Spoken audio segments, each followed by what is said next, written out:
కానీ కవిత BRS MLC కవిత బీసీల కోసం పోరాటం చేస్తున్నారు. మిమ్మల్ని ఎండగట్టేసి బీసీలకి వాళ్ళ నాయకత్వంలో పోరాడతామని చెప్తున్నారు. పెద్ద పెద్ద మాటలు ఎండగట్టుడు గిండగట్టుడు వద్దు. ముందు మమ్మల్ని ప్రశ్నించే ముందు కొంత పరివర్తన మార్చుకొని 10 సంవత్సరాల అధికారంలో ఉన్నప్పుడు మీరు మాట్లాడడం సాధ్యం కాలేదు. 10 సంవత్సరాలు ఒక ఉప ముఖ్యమంత్రి బీసీలకు ఇవ్వలేదు. 10 సంవత్సరాల్లో హక్కుదారుణ్ణి అన్నందుకు రాజేందర్ గారి మెడలు పట్టి బయటికి గంటేసినారు. ఇవ్వాలనన్నా అటు రాజ్యాంగబద్ధంగా అధికారంలో ఉన్నప్పుడు 10 సంవత్సరాలు మీరు చేసింది ఏం లేదు.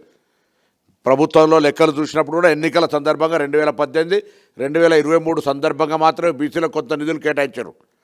ఎన్నడూ కూడా ఒక పథకం 10 సంవత్సరాల బీసీల అభ్యున్నతికి కులవృత్తుల అభివృద్ధికి చేయలేదు. మీరు ఎలా మళ్ళీ మాట్లాడుతూ ఉన్నటువంటి పరిస్థితి చూస్తే దయ్యాల విధాలు వాళ్ళు ఇచ్చినట్టున్నది. మీరు నిజంగా ఒకవేళ మమ్మల్ని అడగదలుచుకుంటే ఫస్ట్ మీకు ఒక మార్పు తీసుకురండి. ఏం మార్పు? మీ దగ్గర 3 పదవులు ఉన్నాయి. టీఆర్ఎస్ అధ్యక్ష పదవి, కార్యనిర్వాహక అధ్యక్ష పదవి, శాసనసభ పక్ష నాయకుడు, ఉపశాసనసభ పక్ష నాయకుడు. ఒకటి ఉంచుకొని మిగతా 3 ఎస్సీ ఎస్టీ బీసీలకు మైనార్టీలకు ఇవ్వండి.